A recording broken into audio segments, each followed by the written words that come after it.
We are here with Jen McGowan, Juliette Lewis, and Jonny Weston, the director of the movie and the two stars.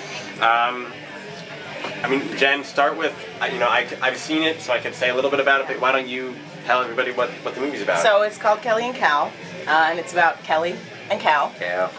And it's about, two people who kind of need each other for a moment. Right. And what the consequences of that are. And so how did you settle upon these two to play the central characters? Because they're amazing. I mean, would you go with anyone else if these were your options? I am not a casting director. Yeah, you wouldn't. She's going the short answer version, but there's all these nuances and magical things that occur in the movie. And for me, it was really exciting because it's a very quiet kind of implosion that occurs with my character. And then he's the complete opposite, and I think they kind of reflect something in each other, but it has all kinds of wild layers that I so when you're really going through something really serious and a crisis of existential crisis, you were saying, it's how people deal with it, and these people just really needed each other at that time.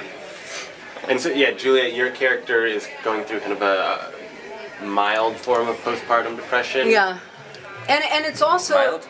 But it's not just because it's not about that. It's not about just that. Right. It's when you reach a plateau of goals. You're like, this is where I was heading the whole time. I have my house, my comfortability, right? Yeah. Is that a word? Yeah, comfortability. Yeah, sure. There's security, right? So you've arrived. You're there, and then what? And there's this kind of loss that occurs and a re-navigation of who you are and where you're going. Right. And so we meet her at that place in time. She just so happens to be a new mother. Now I've gone through that transition. I think I'm still going through it. Not being a new mother, but when you have a plateau of goals and you're just sort of reconfiguring the next thing, and it can be sort of sad because you're letting go of the past, and she's not letting go yet. She's holding on, and then there's a gradual hope that occurs by sort of when you see your entire life in front of you as a whole instead of being in the moment anymore. You're trying to figure out what the rest of your life is going to be, and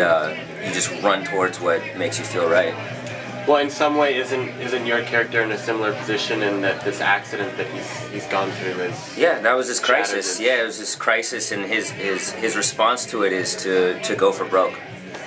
And it creates some issues and whatnot, as it always does, but I know there's a lot of compassion between these two people. It's not just, neither one of them is completely selfish, which is what makes it. To go back to your question about why these two particular actors, it was imperative that the two characters had a chemistry and they had a fit. It was like a glove or a puzzle or something like that. And so when you see that, just Was there a point where you just noticed that chemistry? I mean, did one of them get involved first?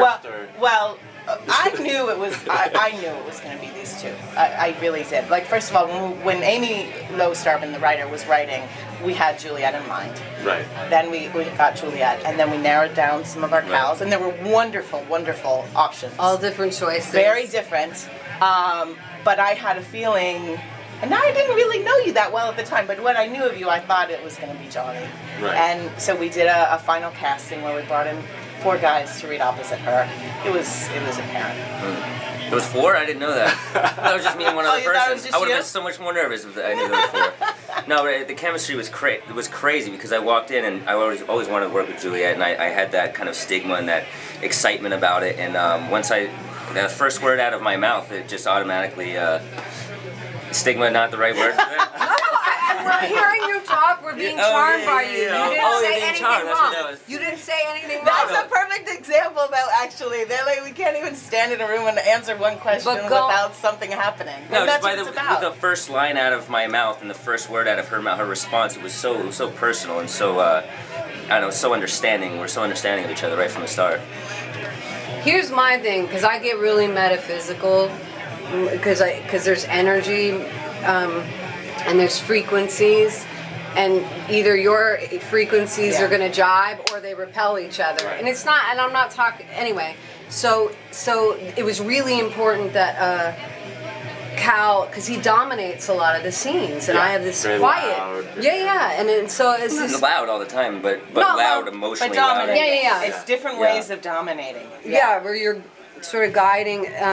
but she knew, and she's our director, and then I wanted to get in by making sure that I had the right counterpart, and it was really Partner in crime. magical.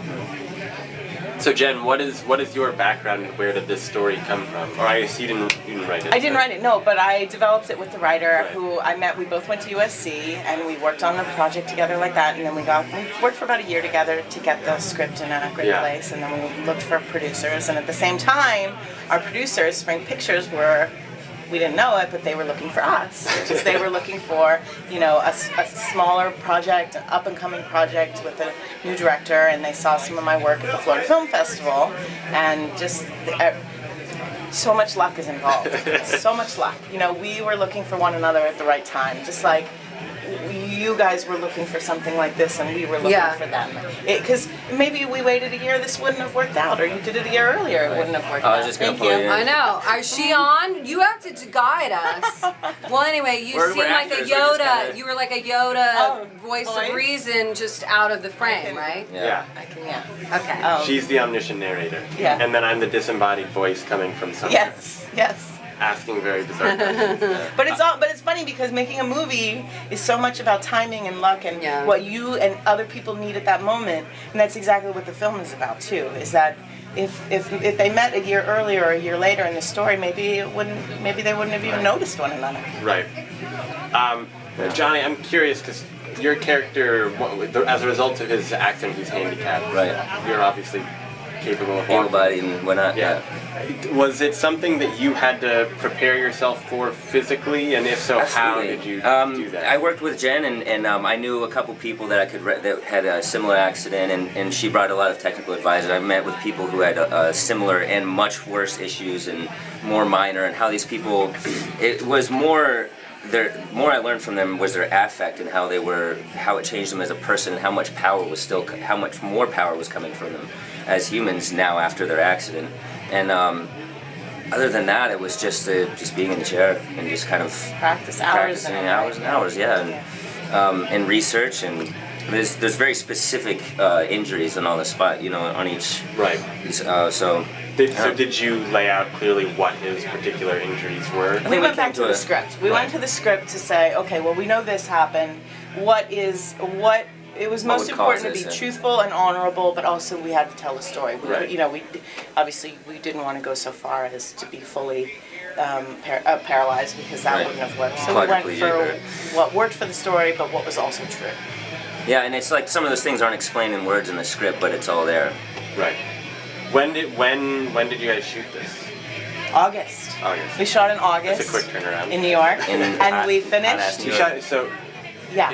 what part of New York though? Because it's Long Island. Yeah, because it's obviously not in the city. No, and we shot I there. would never get around. Your character in this movie is also a former musician. Yeah, this was exciting for me because I really keep the two separate, and Not this time. And so this was exciting for me because I do want to write songs for films, and in my own films that would be amazing, and so this gave me this opportunity. But she wrote 2 of the songs, right? Really? Yeah. oh yeah, with my old friend, my first guitar player named Clint Walsh.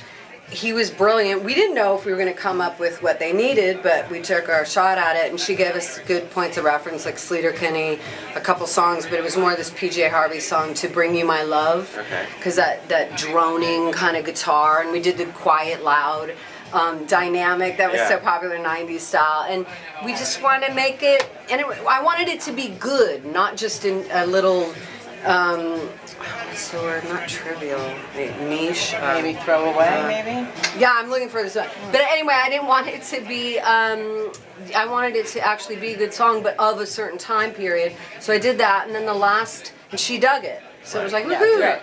It was the first tryout, and we did it. And then the And I last dug it. song, I didn't get to hear the song until actually I was on camera. She my saved character heard it. it. Yeah, I When didn't hear they're it until my playing the character heard it. Yeah. We did So- one really long take Yeah. where we just played it.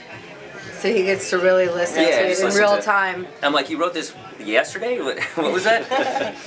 Yeah, we recorded it in a day, and then the last song was really meaningful for me because it embodied where I just came from, and also the tone of the film, which is all about change and Right. changing, and the fear and the hope, the cautious hopefulness, but ultimately the triumph, and it's a delicate song, and it was different for me vocally. It's real like soft voice and stuff. That's at the end of the movie. Right. Well, where are you now in your musical career? I'm about to release an EP. Yeah. We just heard it in the car on the way here.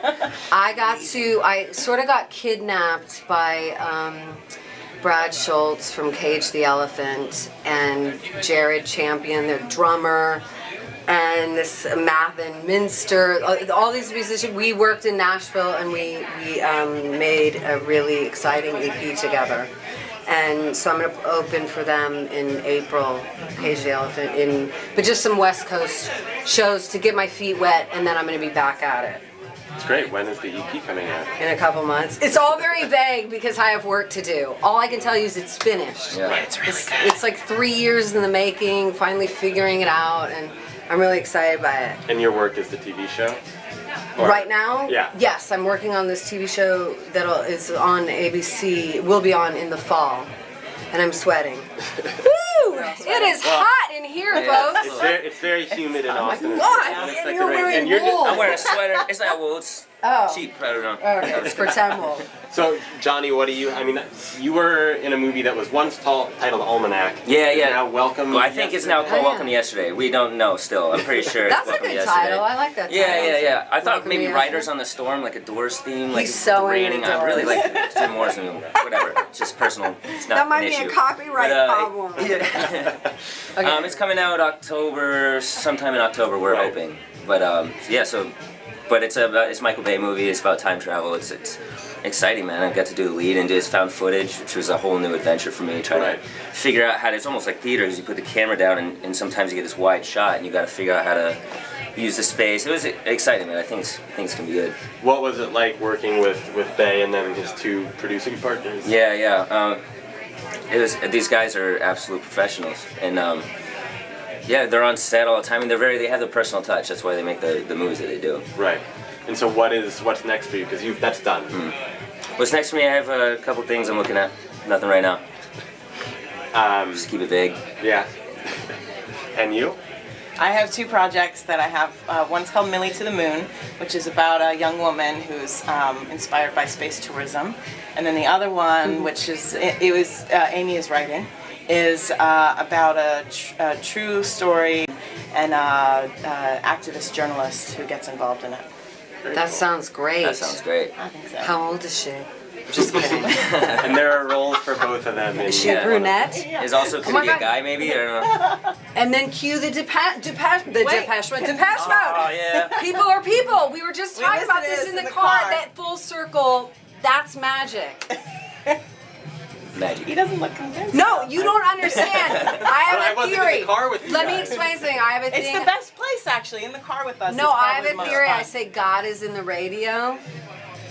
Depeche Mode. People are people. I don't know. Now people just think I'm crazy. They have to shut off their computers. No, Depeche Mode calls you tomorrow on the phone. Oh, yeah, there you go. That'd be fun. whoever programmed the music for the party that Indiegogo is having just knew that this is something that you guys all would want to listen I to. made a request. He's gonna say this is for when Johnny Juliette went in out to get a second. beer, he really just Oh, that was good. Yeah, that's good. Nice. I want to commend you on your interview because you did not sleep. You knew all what we were doing. You were on you brought the A game. We've Thank had you. some B game players today. I'm just telling you. We appreciate this. We appreciate this. Well, before I let you guys go, is there anything else that people should know about the movie? I mean, it's called Kelly and Cal. Don't forget the name, and when you can, please check it out. Cool. Well, thank you all for stopping by. And for you guys watching, this will be the last interview of the day. That does it. We will be back 10:30 a.m. tomorrow. Robert Duvall, come back. Yeah, come in. Oh my God, Robert Duvall is gonna be on the internet. Robert Duvall, 10:30 tomorrow. That's Oh amazing. You shoot. might break the internet. He's just too hard. Want to get a photo with all you guys? Yeah, Oh sure. my We're God, all really you guys gross, were though. so sweating. It's up. We get Woo! before the All right. photo? Do you need Can we do what? Are you Can sweating? you grab her? I think we